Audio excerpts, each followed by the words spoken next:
तो आइए मेरे प्यारे बच्चों, आप सभी का स्वागत है। एक्सरसाइज 4.3 का प्रश्न नंबर 3, निम्न समीकरण के मूल ज्ञात करना है। क्या ज्ञात करना है? निम्न समीकरण का मूल ज्ञात करें। तो समीकरण दिया हुआ है यहाँ, तो ये समीकरण में है नहीं, अब इसको समीकरण में पहले बदलना होगा। ठीक है, इस क्वेश्चन को करते हैं हम लोग हल। तो देखो यहाँ लिखा हुआ है x माइनस 1/x बराबर में 3 दिया हुआ है। ठीक है, इस क्वेश्चन को हम लोग पहले समीकरण के रूप में बदल देते हैं। तो यहाँ कुछ नहीं है, इसका मतलब है कि या x/1 माइनस 1/x बराबर 3, जहाँ x नॉट इक्वल टू 0 पे है। देखो यहाँ 1 और x का हम लोग एलसीएम करेंगे तो x हमारा एलसीएम आ जाएगा। ठीक है, 1 से x में हम लोग भाग लगाते हैं, तो 1 को x में अगर भाग लगाएंगे तो x है ना, तो यहाँ होगा x गुना x माइनस x से x कैंसिल, यानी 1 मरतबे है ना, तो 1 गुना 1 बराबर में इधर 3/1 अपने मन से ले लेते हैं। ठीक है, x को x से गुना करेंगे तो पावर जब सेम रहे गुना में तो हमारा पावर क्या करता है, जुट जाता है। इसके पावर पे तो कुछ नहीं है, लेकिन 1 तो है ना, तो ये हो जाएगा x²। ठीक है, माइनस 1/x बराबर 3/1। इसको हम लोग गुना कर लेते हैं, ऐसे हम लोग गुना कर लेंगे। ठीक है, तो x को x² माइनस 1 को 1 से गुना करेंगे तो सेम हो जाएगा x² माइनस 1 बराबर 3 को x से गुना करेंगे तो क्या आ जाएगा, 3 को x से गुना करेंगे तो ये हमारा हो गया 3x। ठीक है, 3x को हम लोग इधर ले आते हैं बराबर से इधर। ठीक है, तो क्या आ जाएगा, ये x² माइनस 1 बराबर नहीं, ये 3x को इधर लेके जाएंगे तो ये हमारा हो जाएगा माइनस में 3x बराबर 0। लेकिन इसको हम लोग एक बार और चेंज करेंगे, जैसे x² माइनस 3x माइनस 1 बराबर 0। ठीक है, इसको हम लोग यहाँ जो है ये द्विघात समीकरण के रूप में अब आ गया। ठीक है, यानी समीकरण के रूप में ये ढल गया। तो इस यहाँ जो है a बराबर कितना है, नहीं कुछ है तो 1 तो होगा ही, है ना। b बराबर कितना होगा, ये -3। c बराबर कितना होगा, तो -1।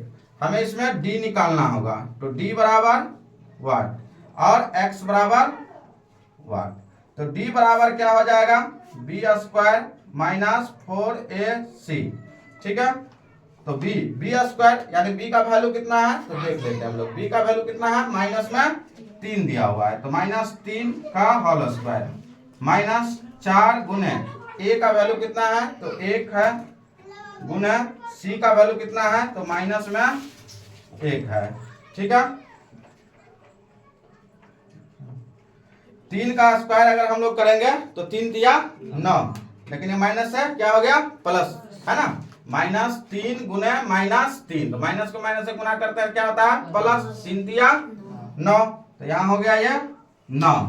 इधर देखो -4 को 1 से गुना किए तो -4 है ना, अब -4 को -1 से गुना कर दिए तो माइनस माइनस ये हो गया प्लस, है ना, तो ये हो गया फिर से -4। समझ में आया, -4 को 1 से गुना किया तो -4, और -4 को 1 से गुना कर दिया तो प्लस में 4 आ गया। ठीक है,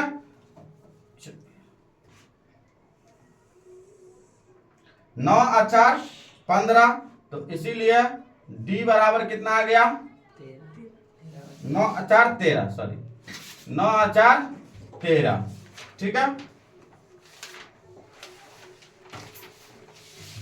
चलिए अब हम लोग x निकालेंगे, यानी मूल ज्ञात करते हैं। तो x बराबर क्या होता है, फॉर्मूला द्विघात का -b प्लस माइनस √d। ठीक है, बट्टे 2 है, ये फॉर्मूला होता है इसका। -b का वैल्यू देख लेंगे हम लोग फिर से, तो -b का वैल्यू कितना है, माइनस में 3 है। ठीक है, ये माइनस तो फॉर्मूला का है ना, और माइनस में 3 है भी है, तो माइनस में 3 प्लस माइनस √d का वैल्यू कितना है, 13 है, और 2a तो मतलब 2 गुने a का वैल्यू कितना है, 1, तो 1 ले लिया यहाँ। चलिए आगे हम लोग बढ़ते हैं, तो माइनस को माइनस से गुना करेंगे तो प्लस में 3 हो गया, प्लस माइनस √13, 2 गुने 1 तो हो गया 2, यहां से हम लोग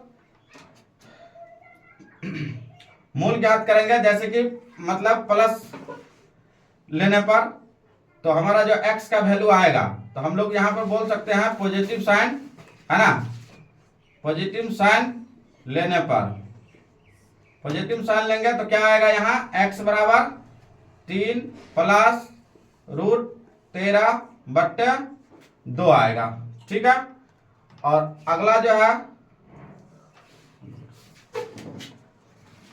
है ये हमारा, तो ये जो है x बराबर 3 प्लस रूट 13/2 हो गया।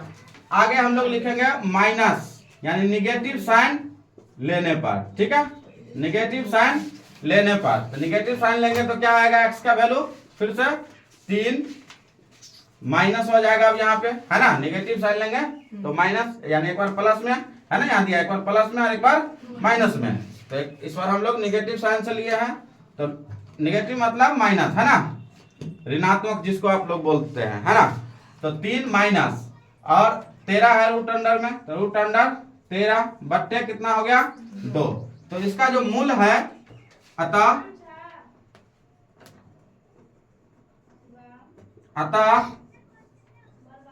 मूल जो है कितना हो गया इसका, एक हो गया 3 प्लस रूट अंडर 13/2, और दूसरा जो मूल है 3 माइनस रूट अंडर 13/2। ये हमारा इस क्वेश्चन का आंसर हो गया।